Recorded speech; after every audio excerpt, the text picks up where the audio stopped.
Καλή σας ημέρα, κύριε Χρυσόγονε. Καλημέρα, κύριε Βούζη, ευχαριστώ για την πρόσκληση. Εμείς ευχαριστούμε για την αποδοχή. Βέβαια, λέγαμε και από χθες, πριν ξεκινήσει καν η συνεδρίαση, ότι δεν περιμέναμε πολλά πράγματα. Και αυτό που μας λέει το Διεθνές Νομισματικό Ταμείο είναι ότι επαναλαμβάνει για ακόμα μία φορά ότι το χρέος δεν είναι βιώσιμο, δεν είναι εξυπηρετήσιμο, ας το πούμε έτσι.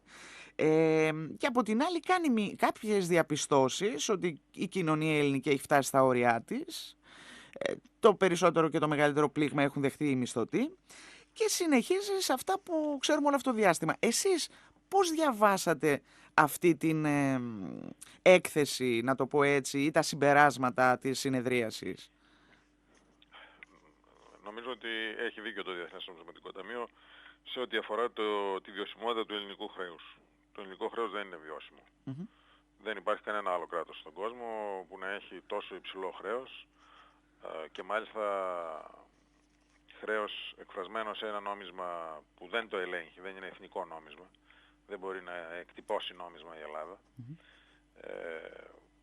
Και το οποίο στο μεγαλύτερο μέρος του οφείλεται σε ξένους, στο εξωτερικό. Άρα αυτό το χρέος δεν είναι βιώσιμο πράγματι. Το μόνο κράτος στον κόσμο που έχει μεγαλύτερο χρέος ως ποσοστό επί του ΑΕΠ από την Ελλάδα είναι η Ιαπωνία, αλλά δεν είναι συγκρίσιμη η περίπτωση, διότι η Ιαπωνία χρωστάει όλο το χρέος της σε Ιάπωνες, είναι εκφρασμένο σε γεν, διέπεται από το Ιαπωνικό δίκαιο και βασικά μπορεί να εκτυπώσει γεν κατά βούληση η τράπεζα της Ιαπωνίας. Άρα όλοι ξέρουν ότι το Ιαπωνικό χρέος είναι βιώσιμο γι' αυτό και μόνο το λόγο.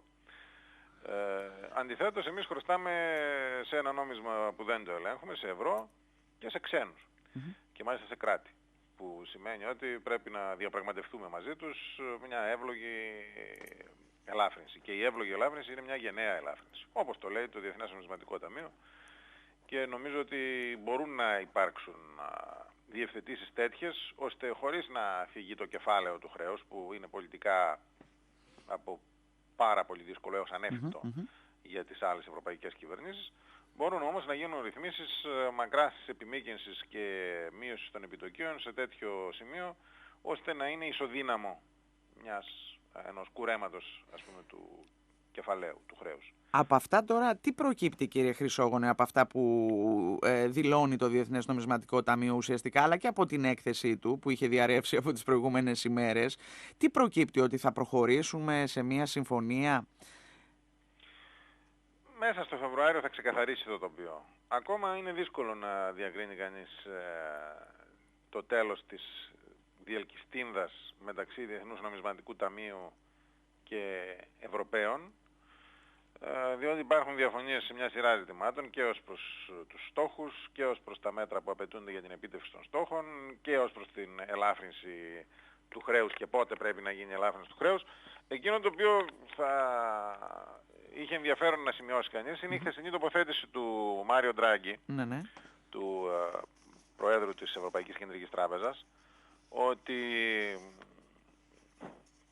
έπρεπε να αναμένεται βέβαια κιόλας, ότι για την συμπερίληψη των ελληνικών ομολόγων στο πρόγραμμα ποσοτικής χαλάρωσης χρειάζεται να βεβαιωθεί η Ευρωπαϊκή Κεντρική Τράπεζα για τη βιωσιμότητα του χρέους και ότι αυτό προϋποθέτει, το είπε ή το υπενόησε μέρος πλήν σαφώς, προϋποθέτει τουλάχιστον την διευκρίνηση και ποσοτικοποίηση και των μεσοπρόθεσμων μέτρων. Τα οποία θεωρητικά το Eurogroup του Μαΐου του 2016 είχε προαναγγείλει ότι θα ληφθούν αν χρειαστεί μετά το τέλος του προγράμματος, δηλαδή μετά τον Αύγουστο του 2018. Ήδη ο Ντράγκη με τον τρόπο αυτόν πιέζει για να για να ποσοτικοποιηθούν τα μέτρα αυτά, άρα να μπορέσουν να προεξοφληθούν και από τις αγορές, να συγκεκριμενοποιηθούν πλήρως δηλαδή. Και νομίζω ότι πλέον πρέπει οι ευρωπαϊκές κυβερνήσεις να αναλάβουν τις ευθύνες τους. Δεν είναι δυνατόν να παίζουν κρυφτούλι λέγοντας ότι το χρέος είναι βιώσιμο, ότι θα δούμε, αν δούμε και εφόσον δούμε για τα μεσοπρόθεσμα μέτρα. Ωστόσο υπάρχει και το αντίπαλον δέος, ο κύριος Σόιμπλε. Μάλιστα σήμερα η Die Welt γράφει ότι το πόκερ του Σόιμπλε με το Διεθνές Νομισματικό Ταμείο μπορεί να γίνει επικίνδυνο. Πραγματικά μας κάνει εντύπωση πως σε μια προεκλογική περίοδο που βρίσκεται η Γερμανία επιμένει σε αυτή τη σκληρή στάση ο κύριος Σόιμπλε και δεν αφήνει παράθυρο για κάποια συμβιβαστική λύση. Πώς εκτιμάτε, κύριε Χρυσόγονε, ότι θα διαμορφωθεί η στάση της Γερμανίας? Γιατί κακά τα ψέματα αυτό είναι το εμπόδιο ουσιαστικά από την πλευρά της Ευρώπης. Η Γερμανία, κοιτάξτε, η σημερινή γερμανική κυβέρνηση μάλλον, για να είμαστε συγκεκριμένοι. Σωστά. Και κυρίως η σκληρή πλευρά των χριστιανοδημοκρατών υιοθετεί μια ανεύθυνη στάση. Είναι ανεύθυνο να λες ότι να πιέζεις ουσιαστικά ένα κράτος μέλος της Ευρωζώνης για έξοδο από την Ευρωζώνη. Γιατί κατ' ουσίαν ο κ. Σόιμπλε μακροπρόθεσμα σε αυτό αποσκοπούσε και αποσκοπεί και δεν έχει παραιτηθεί ποτέ από το σχέδιο αυτό. Τη στιγμή που έχει γίνει το Brexit, τη στιγμή που υπάρχει ένας Τραμπ ο οποίος πιθανόν θέλει να διαλύσει την Ένωση συνολικά, είναι ανεύθυνο εκ μέρους της γερμανικής πολιτικής ελίτ, εκείνου του τμήματός της που εκφράζεται από το Σόιμπλε και τους ομοειδεάτες του, που δεν είναι λίγοι, δεν είναι μόνο ο Σόιμπλε δηλαδή. Είναι και δορυφόροι. Ο Σόιμπλε αύριο με κάποιο τρόπο από την πολιτική, δεν σημαίνει ότι θα λυνόταν το πρόβλημά μας. Εν πάση περιπτώσει, αυτή η σκληρή πτέρυγα των χριστιανοδημοκρατών και χριστιανοκοινωνιστών της Βαβαρίας πρέπει να καταλάβει ότι δεν μπορεί να συνεχίσει να παίζει με αυτά τα πράγματα. Και όπως βέβαια είναι και λάθος και οι συνταγές τις οποίες ακολουθούν και στο εσωτερικό της χώρας τους και δημιουργούν μεγάλο πρόβλημα στην υπόλοιπη Ευρωζώνη, διότι φτάνουν να έχουν ένα πλεόνασμα στο ισοζύγιο τρεχουσών συναλλαγών τους της τάξης του 8% του ΑΕΠ, το οποίο αντικειμενικά δεν μπορεί να γίνει τίποτα. Δηλαδή θέλω να πω ότι δεν μπορεί να το επενδύσουν αλλού με τρόπο και αξιόπιστο και επωφελή για τους ίδιους και επικερδή και να μην κινδυνεύουν τα λεφτά τους. Καταλήγουν να τα επενδύουν σε θαλασσοδάνεια της Ευρωπαϊκής Κεντρικής Τράπεζας προς τις κεντρικές τράπεζες των νοτίων κρατών μελών της Ευρωζώνης. Λοιπόν, αυτά πρέπει να αλλάξουν, πρέπει η Γερμανία να αλλάξει οικονομική πολιτική, πρέπει να δώσουν αυξήσεις σε μισθούς και συντάξεις για να ανεβεί το επίπεδο της κατανάλωσης, να κάνουν και μεγαλύτερα προγράμματα δημοσίων έργων, ώστε να αυξήσουν τις δημόσιες δαπάνες τους και με όλα αυτά να δώσουν μια αναπτυξιακή όθηση συνολικά στην Ευρωζώνη για να μπορέσουν να πάρουν μπρος και οι οικονομίες του Νότου. Διαφορετικά, αργά ή γρήγορα, θα κινδυνεύσει όλο το σχήμα αυτό με διάλυση. Πρέπει να βάλουν νερό στο κρασί τους. Ναι, και είχαμε και βέβαια τη δήλωση του Σόιμπλε ότι το πρόγραμμα δεν μπορεί να συνεχιστεί αν αποχωρήσει από αυτό το Διεθνές Νομισματικό Ταμείο.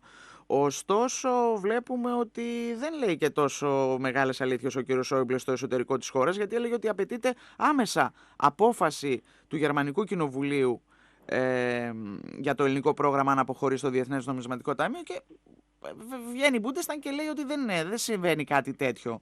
Ναι, η νομική υπηρεσία του Γερμανικού Κοινοβουλίου ουσιαστικά τον άδειασε ύστερα από ερώτηση του αντιπροέδρου της ομάδας της Die Linke, της αριστεράς. Λοιπόν, πάντως η πιο σημαντική εξέλιξη είναι αυτή που βλέπουμε τον τελευταίο καιρό, ότι αρχίζουν να διαγράφονται θετικές προοπτικές και για την γερμανική και για την γαλλική πολιτική σκηνή. Δηλαδή βλέπουμε μια ανατροπή. Την άνοδο εννοείται, ναι. Ναι, βλέπουμε μια ανατροπή των δημοσκοπήσεων υπέρ του Σοσιαλδημοκρατικού Κόμματος στην Γερμανία μετά την ανακοίνωση της υποψηφιότητας Σούλτς για την καγκελαρία. Πράγμα το οποίο μπορεί να οδηγήσει είτε σε έναν συνασπισμό της αριστεράς, με πολλά ερωτηματικά βέβαια, δηλαδή σοσιαλδημοκρατών, αριστερών και πρασίνων, είτε έστω σε μια συνέχιση του μεγάλου συνασπισμού σοσιαλδημοκρατών και χριστιανοδημοκρατών, αλλά με καγκελάριο το Σούλτς και όχι τη Μέρκελ, εφόσον το Σοσιαλδημοκρατικό Κόμμα ξεπεράσει έστω και οριακά τους χριστιανοδημοκράτες, χριστιανοκοινωνιστές. Αυτό, κύριε Χρυσόγονε, δώστε μας λίγο τη δική σας εκτίμηση. Μπορεί να λειτουργήσει και αντίθετα? Δηλαδή, μέχρι τώρα που είχαν προβάδισμα οι χριστιανοδημοκράτες, ακολουθούσε σκληρή πολιτική ο Σόιμπλε. Τώρα που παίρνουν κατά κάποιο τρόπο τα πάνω τους οι σοσιαλδημοκράτες, μήπως γίνει ακόμα πιο σκληρή η πολιτική του? Όχι, δεν νομίζω. Το πρόβλημα θα ήταν αν φαινόταν να ενισχύεται η εναλλακτική για τη Γερμανία, στα δεξιά των χριστιανοδημοκρατών. Μάλιστα. Εκείνο θα ήταν το πρόβλημα. Εάν, επαναλαμβάνω, πάμε σε μια γερμανική κυβέρνηση με κάπως πιο αριστερή, δεν λέω κυβέρνηση αριστεράς, δεν λέω κάπως πιο αριστερά από ό,τι βρίσκεται η σημερινή. Στη σημερινή κυβέρνηση το κέντρο βάρους βρίσκεται στην κέντρο δεξιά. Εκεί ανήκει ο καγκελάριος, εκεί ανήκει ο Υπουργός Οικονομικών. Αν ο καγκελάριος λοιπόν και ο Υπουργός Οικονομικών ανήκουν στο Σοσιαλδημοκρατικό Κόμμα, καταλαβαίνετε ότι το κέντρο βάρους μετατοπίζεται αριστερότερα. Αυτό όμως αργεί, το φθινόπωρο, θα ξέρουμε. Αυτό αργεί το φθινόπωρο, ναι. Εντάξει, δεν είναι και τόσο μακριά το φθινόπωρο. Και νωρίτερα φαίνεται μια θετική προοπτική για τις γαλλικές εκλογές, εάν επικρατήσει ο Μακρόν. Διότι ο Μακρόν φαντάζομαι και ελπίζω και υποθέτω και αναμένω ότι θα έχει μια πολιτική στο ελληνικό ζήτημα αρκετά κοντά στην πολιτική Ολάντ, που ήταν θετική για τις ελληνικές θέσεις, σε γενικές γραμμές. Ενώ εάν επικρατούσε ο υποψήφιος κεντροδεξιάς ο Φιγιόν, όπως φαινόταν για αρκετό διάστημα ότι θα συμβεί, ο Φιγιόν είχε μια θατσερική αντίληψη όπου σίγουρα δεν θα ήταν καλή εξέλιξη με τους πιο σκληρούς της Γερμανίας σε σκληρές απαιτήσεις έναντι της χώρας μας. Εάν δηλαδή από το φθινόπωρο και μετά έχουμε έναν άξονα Σούλτς-Μακρόν στον γαλλογερμανικό λεγόμενο άξονα, θεωρώ ότι είναι προτιμότερο από τα σημερινά και εν πάση περιπτώσει σε συνδυασμό με την ενδεχόμενη συσπυρωτική επίδραση που μπορεί να ασκήσει στην Ένωση ο Τραμπ, αν δηλαδή απέναντι στις διαλυτικές κορώνες του Τραμπ υπάρξει μια συσπήρωση των Ευρωπαίων για να κρατήσουν την Ένωση, ενδέχεται να υπάρξει ένα ευνοϊκότερο περιβάλλον για μια καλύτερη διευθέτηση του ζητήματος του ελληνικού χρέους. Ένα τελευταίο ερώτημα, κύριε Χρυσόγονε. Τα σενάρια Brexit, τα σενάρια πρόωρων εκλογών, βλέπετε ότι απομακρύνονται ή είναι πάντα πάνω στο τραπέζι? Το σενάριο του Brexit δεν πρόκειται να απομακρυνθεί οριστικά από το τραπέζι αν δεν καταφέρουμε να βγούμε στις αγορές. Ναι. Αυτό σύμφωνα με το πρόγραμμα προβλέπεται για το φθινόπωρο του 2018, το πρόγραμμα διακρατικού δανεισμού που τρέχει σήμερα λήγει τον Αύγουστο του 2018. Λοιπόν, εκεί πρέπει να επικεντρωθούμε. Και για να το καταφέρουμε αυτό πρέπει πέραν του ότι μπορούμε να αναμένουμε και να ζητάμε από τους δανειστές, πρέπει εμείς εδώ να εκπονήσουμε ένα πιστικό εθνικό στρατηγικό αναπτυξιακό σχέδιο, το οποίο να τύχει της ευρύτερης δυνατής συνένεσης μεταξύ των πολιτικών δυνάμεων του συνταγματικού τόξου, όχι με τη μορφή βέβαια μιας ουτοπικής οικουμενικής κυβέρνησης, συγκυβέρνησης ή οτιδήποτε, αλλά με τη μορφή ενός διαλόγου πάνω στα πραγματικά προβλήματα της χώρας και μιας συμφωνίας σε κάποιους βασικούς άξονες. Φυσικά δεν μπορούμε να συμφωνήσουμε σε όλα, προφανώς υπάρχουν πολιτικές διαφωνίες, αλλά στο να επιταχύνουμε ας πούμε την κτηματογράφηση της χώρας, μια διαφορετική μέθοδο από αυτή που ακολουθήσαμε μέχρι σήμερα και που παλεύουμε 20 χρόνια και έχουμε κτηματογραφήσει μόνο το 6% της επικράτειας, νομίζω ότι είναι κάτι στο οποίο μπορούμε και πρέπει να συμφωνήσουμε. Ή στο να επιταχύνουμε τους ρυθμούς απονομής της δικαιοσύνης, που είναι επίσης ένα μεγάλο πρόβλημα για την οικονομική ανάπτυξη, πολύ αργή ρυθμή απονομής της δικαιοσύνης,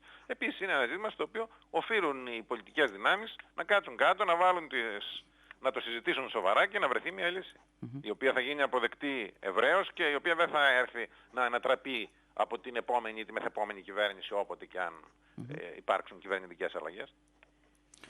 Άρα τις εκλογές... Σε ό,τι αφορά τις εκλογές μέχρι το φθινόπωρο του 2018 είναι χάσιμο χρόνο για τη χώρα. Η χώρα έχει ένα στόχο μπροστά της. Και ο στόχος είναι να καταφέρουμε να ξαναγίνουμε κανονικό κράτος. Να δανειζόμαστε από τις αγορές και όχι από άλλα κράτη, τα οποία ούτε θέλουν να μας δανείζουν και όταν μας δανείζουν με επαχθέστατους όρους. Λοιπόν, αυτό πρέπει να κάνουμε και μετά το φθινόπωρο του 2018 ας κάνουμε όσες εκλογές θέλουμε. Αλλά μέχρι τότε, επαναλαμβάνω, οι εκλογές θα είναι χάσιμο χρόνο και κανείς δεν ξέρει τι μπορεί να συμβεί στην προεκλογική περίοδο. Γι' αυτό φρονώ ότι δεν θα ήταν σε όφελος του τόπου. Σας ευχαριστούμε θερμά, κύριε Χρυσόγονε. Να είστε καλά. Καλή σας μέρα. Γεια σας.